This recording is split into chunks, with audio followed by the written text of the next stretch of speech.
Je m'appelle Dominique Hugeux, je suis de nationalité belge et congolais de cœur. Je suis politologue, expert de l'Afrique depuis plus de 40 ans et plus particulièrement du Congo. Alors, comme je reçois des informations très fréquentes et suivies pratiquement quotidiennement, je suis interpellé et je me permets de m'adresser à vous. Et permettez-moi de vous lire ce que j'ai écrit. Je voulais vous dire que si j'écrivais un livre sur Kabila, ce serait à charge comme un procureur.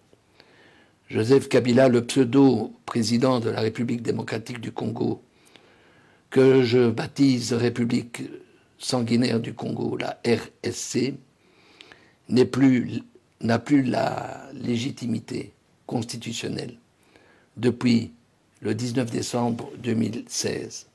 Connaissant le Congo depuis que je suis bébé, depuis 67 ans, et jusqu'à ce jour, je me permets de parler, et modestement je le dis, au nom des 80 millions de mes frères et sœurs congolais qui n'ont pas la liberté et cette chance de s'exprimer sur les réseaux sociaux.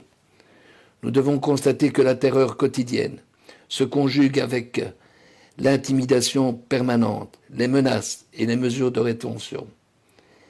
Et j'en passe. Plus grave, des massacres sont accomplis à travers tout le pays. On découvre des charniers de ci, de là, sur le territoire. Le plus connu est celui de Maluku, découvert le 19 avril 2015, 3 mois après qu'il y ait eu une manifestation à Kinshasa qui a été fortement réprimée. Quand on a découvert le charnier où il y avait plus de 400 corps, femmes, enfants, hommes, il y a eu une émotion internationale. Et l'ONU ainsi que l'Union européenne et M. Didier Reynders, ministre belge des Affaires étrangères et vice-premier ministre, à l'unisson, ont déclaré qu'il fallait qu'une commission d'enquête internationale soit immédiatement diligentée. Depuis ces déclarations, il n'y a plus rien, une véritable omerta.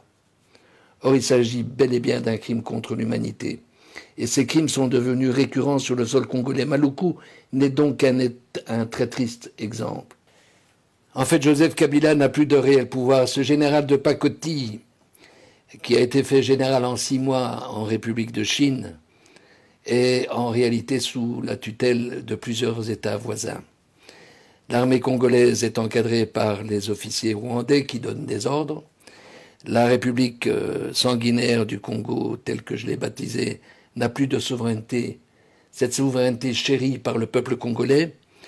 Et puis, il faut avoir l'honnêteté intellectuelle pour reconnaître que la Belgique a joué un rôle néfaste en installant Joseph Kabila sur le trône d'une monarchie présidentielle en 2001. Alors, avec toute l'humilité, en tant qu'expert et analyste de l'Afrique depuis tant d'années, et contrairement à mes convictions sur l'ingérence dans les affaires intérieures d'un pays comme en Côte d'Ivoire en 2011 ou en Libye durant la même année, j'adresse très humblement et solennellement une supplique aux 5 chefs d'État, membres permanents du Conseil de sécurité, à savoir Mme Theresa May et messieurs Trump, Macron, Poutine et Xi Jinping, ces 4 derniers étant présidents de la République de leur pays, afin qu'ils s'accordent pour dégager et ce manu militari Joseph Kabila. Je prétends que c'est un devoir universel pour éviter un nouveau génocide dont on ne peut pas deviner l'ampleur. Je leur demande de le remplacer pour une période transitoire de 2 ans par un homme qui a une grande expérience politique, qui soit intègre, connu, apprécié par ses compatriotes, et figurez-vous, il y en a encore. En 2 ans, ce président transitoire, j'insiste sur le caractère transitoire, avec une équipe de personnalités expérimentées et intègres, peut remettre le pays sur les rails et permettre au peuple congolais de retrouver la sérénité et également sa dignité. Ce nouveau président sera un rassembleur, mais pas un diviseur.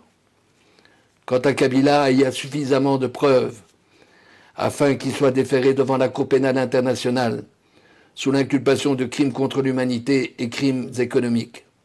Quand on sait qu'en 15 ans, il a accumulé une fortune colossale, proche des 20 milliards d'euros, à travers la création d'une septantaine de sociétés. Or, il a toujours prétendu qu'il n'y avait pas d'argent dans les caisses de l'État pour pouvoir organiser des élections telles qu'elles étaient prévues constitutionnellement, mais c'est normal à partir du moment où on a vidé les caisses de l'État. Je vous remercie très sincèrement pour votre attention.